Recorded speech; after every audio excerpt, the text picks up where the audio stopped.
आज आपके साथ पेशावर की मशहूर मटन चरसी कढ़ाई बनाने की रेसिपी शेयर कर रहा हूँ। चर्स तो खैर इस कढ़ाई के अंदर नहीं ऐड की जाती, बस इसका नाम है मटन चरसी कढ़ाई। होटलों में बनती है, कम मसालों का यूज़ होता है और बहुत ही कमाल की बनती है। और इंशाल्लाह आपको होटल स्टाइल में ही बनाना सिखाऊंगा। आप इसको कॉपी करेंगे, इसी तरीके से बनाएंगे, इंशाल्लाह आपको मज़ा आएगा। तो चलें इसको बनाना स्टार्ट करते हैं।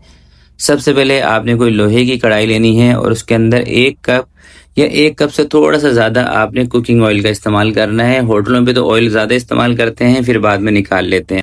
आपको घर के हिसाब से बता रहा हूँ, तो इसलिए आपने 1 कप या 1.25 कप ऑयल लेना है, ताकि बाद में ज़्यादा ऑयल आप इसमें से निकालना पड़े तो थोड़ा बहुत। 1 किलो मटन मैंने लिया है। आधा चम्मच आपने साथ ही इसके अंदर नमक शामिल कर देना है। 3-4 मिनट तक तेज़ आंच पे आपने मटन को तेल के साथ फ्राई करना है। फ्राई दोस्तों इसलिए करते हैं, एक तो कढ़ाई के अंदर मटन गल भी जाएगा जब आप इसको अच्छे तरीके से फ्राई करेंगे। दूसरा ये है कि बहुत सारे लोगों को बकरे के गोश्त के अंदर से स्मेल आती है।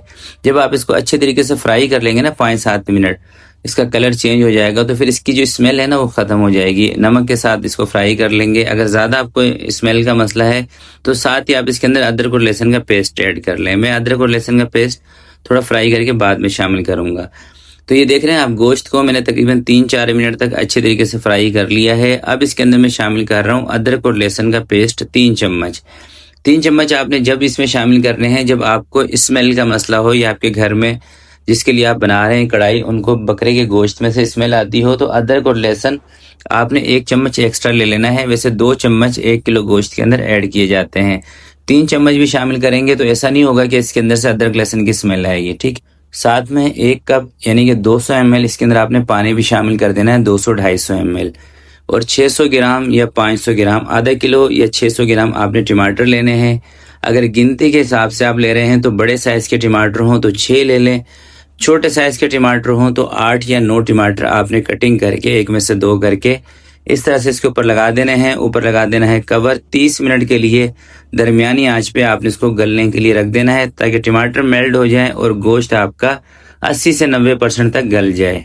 तो तकरीबन 30 से 35 मिनट के बाद दोस्तों कवर में हटा रहा हूँ। बीच में एक मरतबा मैंने इसको चेक किया था, आपने भी बीच में लाजमी इसको चेक करना है। ठीक है, अगर आपको लग रहा है कि पानी कम हो गया बीच में, तो थोड़ा सा पानी आप और ऐड कर सकते हैं। वैसे तो पानी कम नहीं होगा, हाँ अगर आप आँच को तेज़ रखेंगे ना फिर पानी कम हो जाता है। और यही तरीका, अगर आपका गोश्त नहीं गलता तो आप प्रेशर कुकर में भी इसी तरीके से बना सकते हैं। यानी कि यहाँ तक आप रेसिपी को प्रेशर कुकर में कर सकते हैं, जैसे गोश्त 80-90% तक गल जाए, फिर कढ़ाई में डाल के मसाले डाल के उसकी भुनाई कर सकते हैं। तो अब हमने इसके अंदर मसाले ऐड करने हैं। जैसे मैंने आपको शुरू में बताया था कि जो चरसी कढ़ाई होती है ना, चाहे आप इसको चिकन में बना रहे हो, मटन में बना रहे हो, इसके अंदर मसालों का इस्तेमाल कम ही किया जाता है, तो इसलिए इसके अंदर भी हम मसाले कम यूज़ करेंगे। 1 चम्मच हरी मिर्चों का पेस्ट आपने इसके अंदर शामिल कर देना है। 1 चम्मच कुटी हुई लाल मिर्चें शामिल कर देनी है। आधा चम्मच आपने इसके अंदर ज़ीरा पाउडर शामिल कर देना है। आधा चम्मच ऑप्शनल है ये धनिया, बहुत सारे रेस्टोरेंट में डाला जाता है और बहुत सारों में नहीं, तो आधा चम्मच कुटा हुआ धनिया आपने इसके अंदर शामिल कर देना है। अब इसकी भुनाई करनी है। अगर टमाटर का पानी इस स्टेज पर ख़त्म हो गया है तो आप इसके अंदर थोड़ा सा पानी और ऐड करके भुनाई कर लें। अगर आपको लग रहा है कि टमाटर का पानी है तो फिर आप इसकी टमाटर के पानी के साथ ही भुनाई कर लें मसालों की। अगर पानी इसमें नहीं होगा ना टमाटर का, तो फिर आपकी मिर्चें मसाले ये जलेंगे।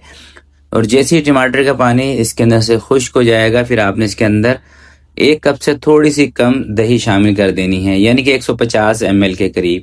5 से 7 हरी मिर्चें कट लगा के आपने शामिल कर देनी है और दही के साथ इसकी थोड़ी सी और भुनाई करनी है। अब भुनाई आपने इसकी इतनी देर तक करनी है जितनी देर तक दही का पानी और टमाटरों का जो पानी है हल्का फुल्का वो खुश्क हो जाए और एक अच्छी सी ग्रेवी इसके अंदर बन जाए। वैसे तो ये जो होटलों के अंदर कढ़ाई दोस्तों बनाई जाती है, इसके अंदर बहुत ज़्यादा ग्रेवी नहीं होती। 1 किलो गोश्त की अगर आप कढ़ाई लें तो 2 से 3 ही अफराद इसको खाते हैं। अगर आप घर के हिसाब से बना रहे हैं, थोड़ी सी आपको ग्रेवी रखनी है, तो भुनाई करने के बाद आप इसके अंदर थोड़ा सा अपने हिसाब से पानी और ऐड कर सकते हैं। अगर आपको थोड़ा सा मसाला चाहिए, थोड़ी सी ग्रेवी चाहिए, अगर आपको मसाला चाहिए तो फिर आपने क्या करना है, 1 किलो गोश्त के अंदर 2 प्याज बॉयल करके उसका पेस्ट बना के शुरू में ही गोश्त के साथ ऐड कर देना है। ठीक है, अगर आपको ग्रेवी चाहिए तो। अच्छे तरीके से इसकी भुनाई जब कंप्लीट हो गई है, चूल्हा मैंने बंद कर दिया है और 1 चम्मच कुटी हुई काली मिर्चों का शामिल कर दिया है। थोड़ी सी बारीक कटी हुई अदरक शामिल कर दें और अब ये देखें इसका लुक। यकीन करें बहुत ही कमाल की ये बनती है। लाइट से मसाले और जो नेचुरल फ्लेवर है ना आपको मटन का वो इसके अंदर से आएगा और टमाटरों के साथ ये तैयार की जाती है। कमाल की रेसिपी है। आप सोच रहे होंगे कि कढ़ाई के अंदर गोश्त नहीं गला होगा, यही बात आपके जहन में होगी, तो वो भी अभी मैं आपको दिखाता हूँ। एक प्लेट के अंदर हम इसको निकालते हैं और मैं ना आपको एक दो बोटियां तोड़ के दिखाता हूँ। गोश्त दोस्तों वो नहीं गलता है, एक तो बड़े जानवर का होगा, बड़े बकरे का होगा या बड़ी बकरी का गोश्त होगा। अगर आप इस तरह का गोश्त बाजार से लेके आए वो नहीं गलेगा, उसको फिर आपको प्रेशर कुकर में ही गलाना पड़ेगा, ठीक है।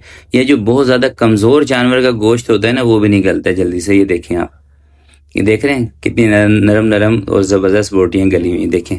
कढ़ाई बनाने के लिए ना दोस्तों गोश्त काफ़ी अहम होता है, तो आपने बकरे का गोश्त लेना है। अगर आप बाज़ार से परचेस कर रहे हैं गोश्त, बकरी का गोश्त नहीं लेना, ना पट का गोश्त लेना है। आपने गोश्त लेना है बकरे का, रान का ले लें, सीने का ले लें। वैसे ज़्यादा मज़ेदार कढ़ाई बनती है सीने के गोश्त की, बाकी आपकी मर्ज़ी है। गोश्त अच्छा होगा, गलेगा भी जल्दी और ब्लैक भी नहीं होगा। अगर गोश्त ज़्यादा बड़े जानवर का होगा तो गलेगा भी नहीं और ब्लैक की तरफ चला जाएगा। और आपने जब भी मटन कढ़ाई इस वीडियो को देखकर बनानी है, अपनी राय का इजहार इसी वीडियो के नीचे कमेंट में आपने लाजमी करना है। तो आज की वीडियो के लिए इतना ही। वीडियो दोस्तों अच्छी लगे तो प्लीज़ इसको लाइक ज़रूर कीजिएगा। तो आपसे मिलते हैं किसी नेक्स्ट वीडियो में, तब तक के लिए अपना बहुत सारा ख्याल रखिएगा, अपने वालिदैन का ख्याल रखिएगा। अल्लाह हाफिज़।